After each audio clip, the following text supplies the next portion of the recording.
അല്ല എന്തിന്റെ പ്രശ്നം ഇങ്ങനെ ഇരിക്കുന്നത്? നേരത്തെ ഉണ്ടല്ലോ കുറെ സമയമല്ലോ. എന്തേ? ശ്രീ ഓഫീസിൽ പണ്ടത്തെ പോലെ ഒന്നല്ല, ഭയങ്കര പ്രഷറാണ്. നേരെ വെളുത്ത മുതലുള്ള മീറ്റിംഗ് ആണ്, full day meeting meeting meeting meeting. ഭയങ്കര പ്രഷറാണ് ഇപ്പൊ. പണ്ടത്തെ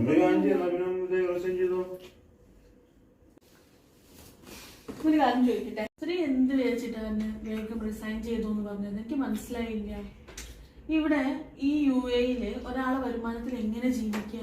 റെന്റ്, കണ്ണന്റെ ഫീസ്, ബാക്കി വീട്ടിലെ കാര്യങ്ങള്, നാട്ടിലെ കാര്യങ്ങള്, ഇവിടത്തെ ബാക്കി കാര്യങ്ങള്, വീട്ടു ചെലവ്, ഇതെല്ലാം ഒരാളെ വരുമാനത്തിൽ പറ്റുമോ ശ്രീക്ക്? പറ്റുമോ?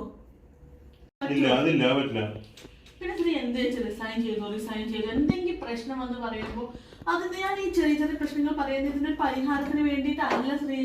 എനിക്ക് എന്ത് ഞാൻ പറയണ്ടേ, കുറച്ചൊരു ഒരു വിഷമം വന്ന് പറയുമ്പോ, ഇങ്ങനത്തെ ചെറിയ കുഞ്ഞു കുഞ്ഞു വിഷമം പറയുമ്പോ എനിക്കൊരു സമാധാന വാക്കാണ് വേണ്ടത്. എന്നൊന്ന് സമാധാനിപ്പിച്ചാൽ മതി, എന്നൊന്ന് ആശ്വസിപ്പിക്കാൻ വേണ്ടിയിട്ടാണ്.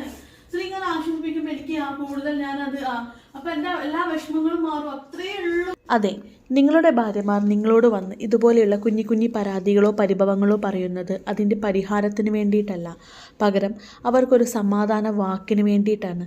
ഒന്ന് ചേർത്ത് നിർത്തി ആശ്വസിപ്പിക്കാൻ